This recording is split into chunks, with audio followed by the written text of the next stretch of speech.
Why is it that so many people who are spiritually sensitive, who seem to have this inner knowing, this capacity for awareness, were born into families that were, shall we say, less than ideal, families that were dysfunctional, toxic, painful?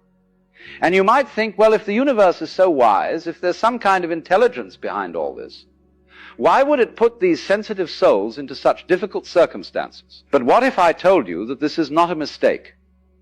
What if the very thing you've been cursing, the very situation you've been trying to run from your entire life, is actually the most important thing, not because suffering is noble, but because sometimes the hardest soil produces the strongest trees.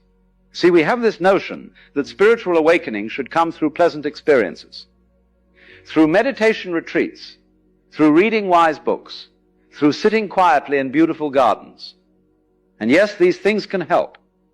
But the real awakening, the kind that shakes you to your bones, often comes through fire. It comes through difficulty.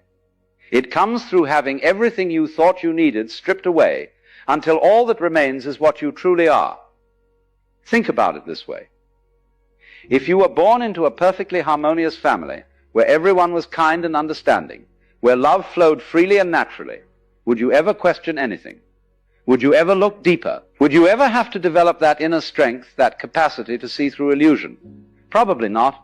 You'd simply flow along with the current, never knowing there was anything else. But a toxic family, a dysfunctional family, they give you something else entirely.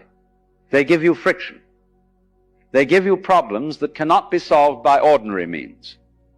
They give you situations where you cannot simply go along with what everyone else is doing, because what everyone else is doing is clearly mad.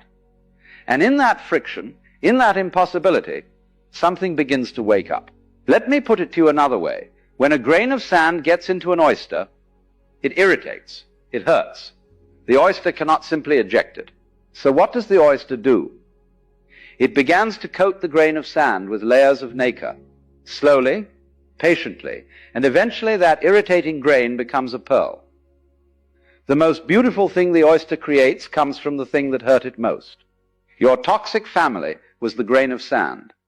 And you, through all your struggles, through all your pain, through all those years of trying to understand why they were the way they were, you've been creating.